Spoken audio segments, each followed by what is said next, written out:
Good morning, everybody, and welcome to Coffee with Craig. This is where we talk about firearms policy, politics, culture, you name it, all relating to the Second Amendment and our fight to keep and bear arms. Please take a moment to like and share this video feed so your friends can join into the conversation. One thing that I wanted to make sure to note, and I wanted to say a real thank you, a special thank you, is if you notice right here at the little bottom right there, you notice that we have the bit of a logo change, and that's because our good friends over at Sacramento Black Rifle have joined the team as sponsors of Coffee with Craig. That's right, Sacramento Black Rifle and Sparks Black Rifle will be sponsoring Coffee with Craig. Rob Adams has always been a supporter of the Second Amendment.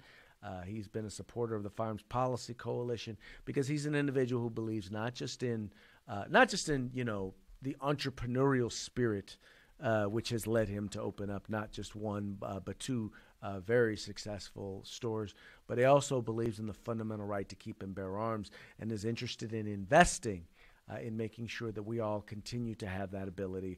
So I want to say thank you to Rob. Thank you to the folks at both Sacramento and Sparks Black Rifle.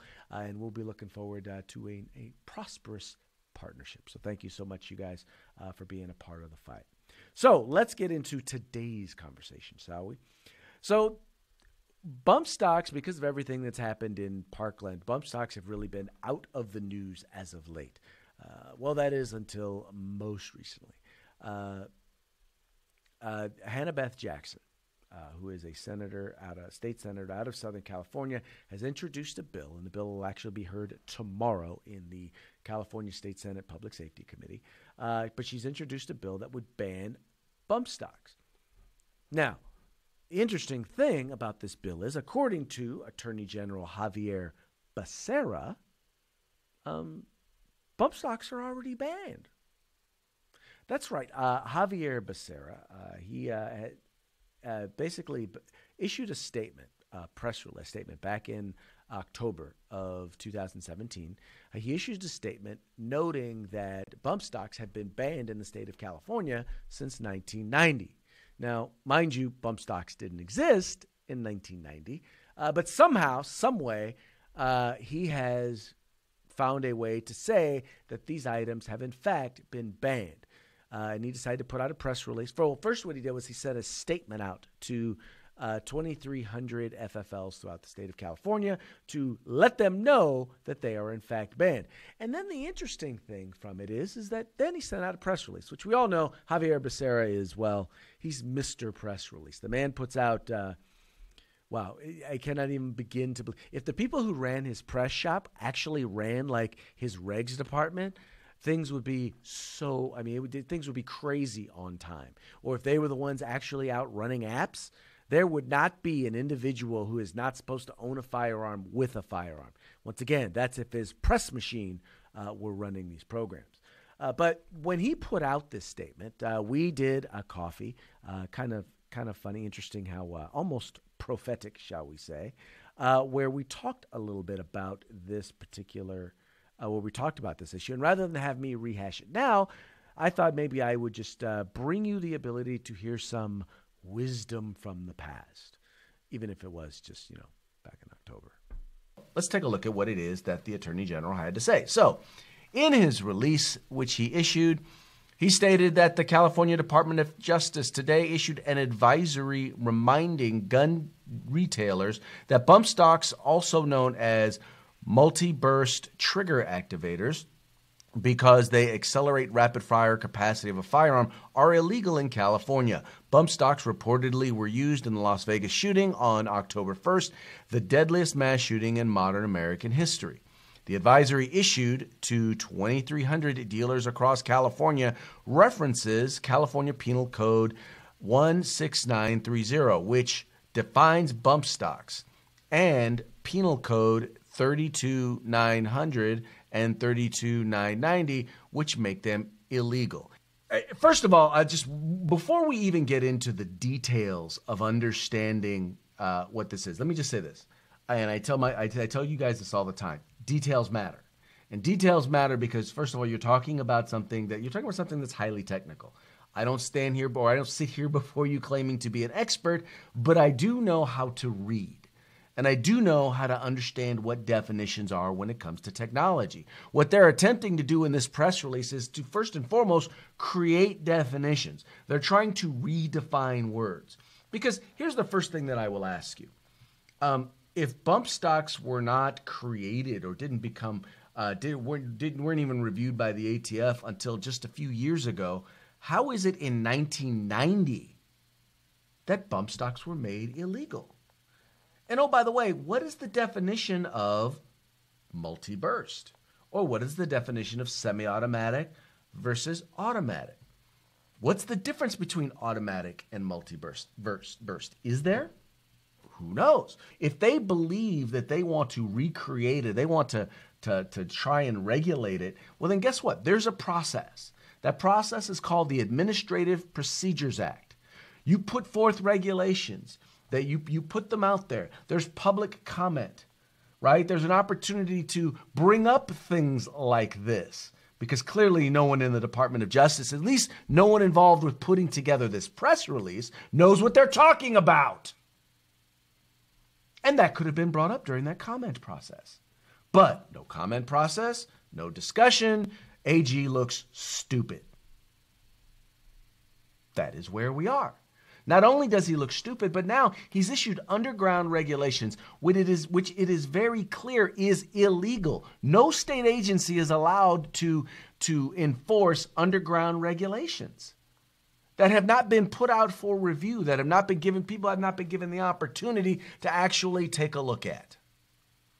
Or not to take a look at, but there's been we don't even know if it's consistent with the law. I can tell you pretty much from what I've read, I don't believe it is. But I'm not a lawyer. Most importantly, I'm not his lawyer. And I did not sleep in a Holiday Inn Express, at least not the night before I filmed that.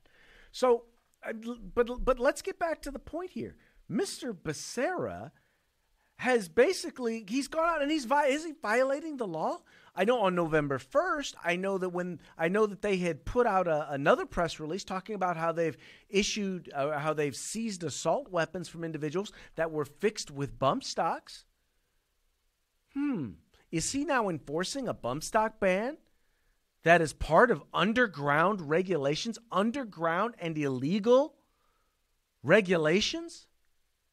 As I stated there in Coffee, there's a process. You cannot simply redefine something.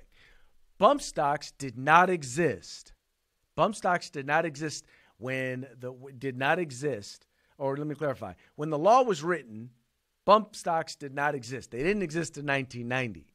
So then if you have something that is new and you are now going to say, well, we believe it fits this definition, you're supposed to issue some regs or at least some sort of clarification so that there can be a public process. And in that public process, you can bring up all sorts of concerns. Go back and watch that Coffee. I'll include the link. Go back and watch it because there are other issues other than there are other issues relating to the problem with this redefinition. But if you're going to do that, all of those problems, all of those issues can be brought up. But you're not allowed to just on a whim decide that you're going to do this. We just won a lawsuit against Xavier Becerra and his predecessor because that's exactly what they did when it came to the 1 in 30 when it comes to handguns and those who have FFL 3s or curio and relic licenses and COEs. They decided they were going to just change their interpretation and they completely ignored the public process. They lost that lawsuit, and here they are doing it again. Now, what the introduction of SB 1346 tells me, one of two things. It either tells me that the Senate doesn't believe, or at least the senator doesn't believe that Xavier Becerra is following the law. And we said that in the letter that we issued. We said that we thanked Hannah Beth Jackson because she noted something that we had already said. And that was the fact that these things aren't currently regulated. Which means, once again, that even she has to believe that Xavier Becerra is breaking the law. in trying to enforce this underground, non-existent regulation. And it's kind of funny because at the same time, you have Xavier Becerra on a different issue going after the president, saying that, well, he can't just do whatever he wants. Let me just say this. Xavier Becerra, Mr. Becerra, perhaps you need to listen to your own advice. No person in this country, even the president, is above the law. And if he wants to take an action, he must do it according to the law.